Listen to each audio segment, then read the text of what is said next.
They say that history is the greatest of all teachers, and that tales of past deeds define who we are in the present, and what we shall be in the future.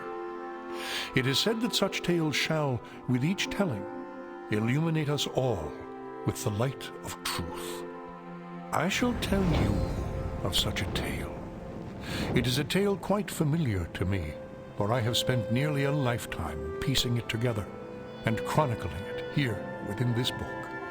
For years I have pondered its passages, studying every line, committing each word to memory. Perhaps now, in the telling of it, I shall at last find the answers I seek. Our story takes place in the northern region of Faerun, known as Icewind Dale. It is a harsh, frozen land, cut off from the rest of the world. If there was ever a game within a series that suffers from little brother syndrome, it might be Icewind Dale in the lineage of Infinity Engine games. See, Baldur's Gate and Planescape Torment, while both containing their fair share of action, are still predominantly based around their stories. Grand, branching tales take precedence over action in just about every situation in each of those games. Icewind Dale instead focuses on combat and dungeon crawling. Icewind Dale has often been labeled as something of a more shallow experience in comparison to its immediate contemporaries. In a way, it might be a fair assessment, or at least one that makes sense in context. By the time Icewind Dale was released in the summer of 2000, Baldur's Gate 2, referred to not only as one of the greatest role-playing games of all time, but one of the greatest games ever made, period, was fast on its heels, releasing just 4 months later with a massively upgraded edition of the Infinity Engine and unquestionably stronger ground to stand on. Even as it received 2 expansion packs to support it, Icewind Dale never managed to reach the lofty heights of its contemporaries. Amazingly, releasing the literal same day as Diablo 2 might have also had something to do with it. But as time has gone on and these games have been remastered and ported to a new generation of consoles, is it really still fair to continue to label this game with such unfavorable terms? I sincerely don't believe it is. Icewind Dale, as far as CRPGs go, is pretty standard fare for veterans to the genre. You traverse through a number of locations, completing quests and slaying enemies in the name of glory and loot. The game takes the player from level 1, likely to somewhere around the 11 or 12 range, depending on the number of party members you have and what classes they are. It's set in the Forgotten Realms, the area in which is the namesake of the title, and the game is played in 2nd edition Dungeons & Dragons, also known as Advanced Dungeons & Dragons, also known as the greatest rule set of all time. As far as this game goes, perhaps the biggest thing that's always irked me is the criticism of the story. Not necessarily because it's unwarranted. The story in this game is effectively nothing more than a contrived vehicle which continues solely to string the player along so that there can be more game to play. Certain plot points, such as the Winter Plague and Kuldahar, are just randomly dropped from the narrative in favor of whatever else the writers came up with. It shoehorns in a random artifact from R.A. Salvatore's Crystal Shard series, which features a little-known character named Drist, for no explicable reason at the very end of the game. Kind of like Baldur's Gate Dark Alliance, a game I previously did a video on, the player is largely left in the dark as far as a story until a true final antagonist is dropped in front of them towards the end of the game. At the end of it all, it's pretty obvious that the story was not all that well thought out. So why is it that almost every criticism against this game's story is the misguided charge that it's linear? The fact that the story within Icewind Dale is linear is far from its biggest problem. And I don't get why a story being linear is necessarily looked at as a bad thing. Here's a fun fact. The main story in the original Baldur's Gate is pretty linear, but no one complains about it in that game. For those of you that don't believe me, nothing says linear quite like the Ballspawn being arrested for a man's murder regardless of whether or not they actually kill him. Having more stuff to do doesn't make a main storyline better. Sure, Baldur's Gate has loads more side quests than Icewind Dale, but it was specifically designed to be that way considering it's an open-world game. Icewind Dale is not an open-world experience, and in my opinion, the few side quests that it does have don't actually add all that much to the game, because it was not designed to have them. Many of the side quests lack both purpose and reward. Some of them, if certain parameters are met, end in the same conversation that they begin with. Neither game's main story is made better because of the side quests that surround them, whether the game was geared towards having them or not. Writing a story for a game like Icewind Dale is much tougher than I think most people understand. When trying to craft a narrative for a game with player-created characters, it needs to be attacked in a very different way. It needs to be largely open, with the ability to be navigated through by multiple different types of characters. Dialogue options need to be written for multiple different personalities, and quests, both main and extra, often need to have different outcomes, or at least different ways to the same outcome based on what the player does. I'm not saying that there aren't games that have done this much better than Icewind Dale, because there are. I think a game like this just deserves a little bit of leniency. Imagine writing a story without really knowing who the protagonist is. That's basically what has to be done with a game like this. Even with Baldur's Gate, they didn't know how the ball spawn would act in the hands of each player, but they were able to create an archetype and backstory, which gives them something to mold an open-ended adventure around. Icewind Dale didn't even have that to work with.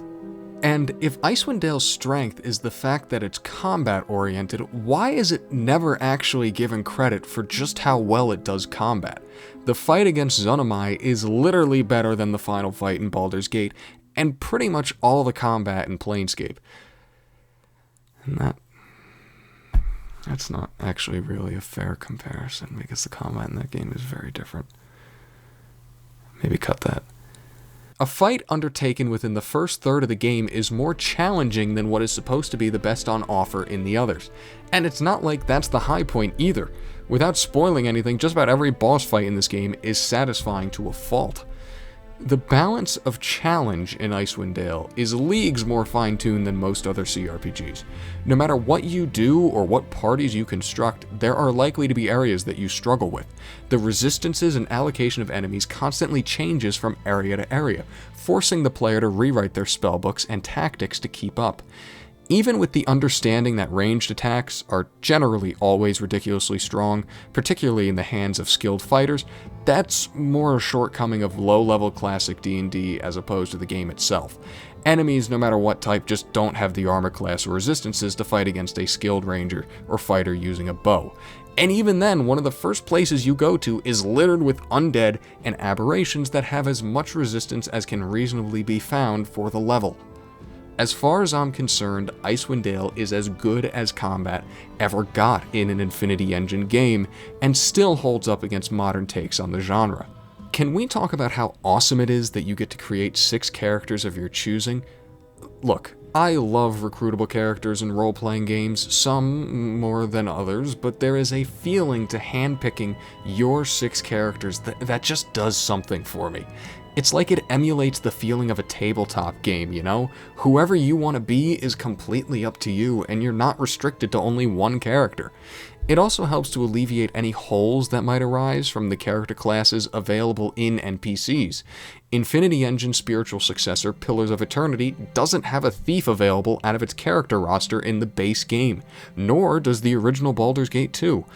At least not a thief that isn't Jan Janssen. When you get to craft characters yourself, none of this is a problem.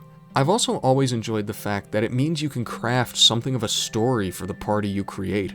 Icewind Dale makes the biography button useful.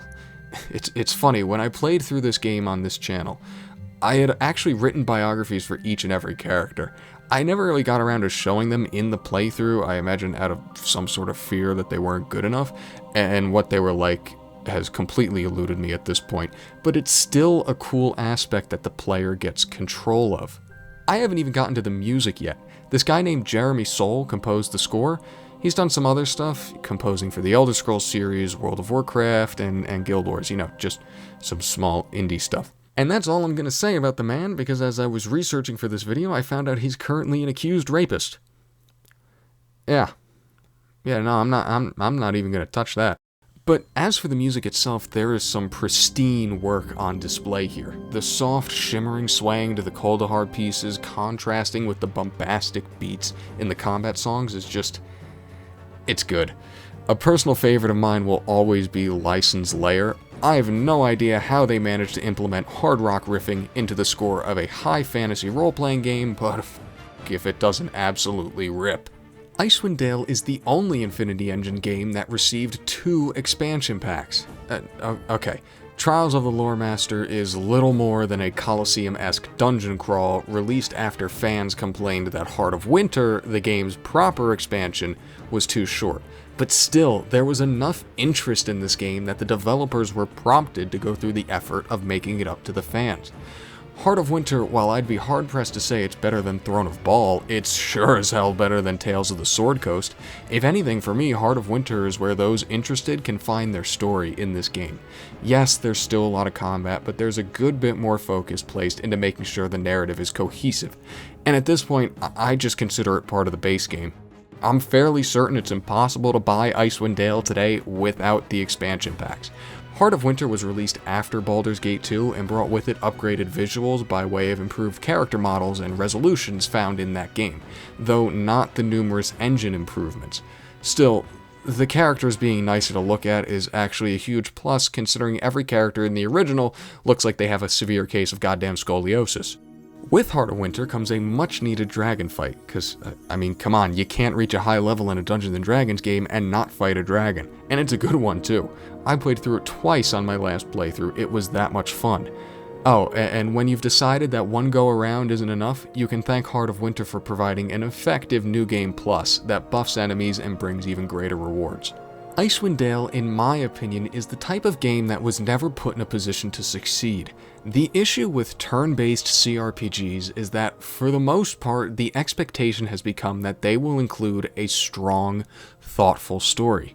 In recent years, we've reached an almost visual novel level of text and story in a lot of CRPGs, with games like the aforementioned Pillars of Eternity being among the best examples.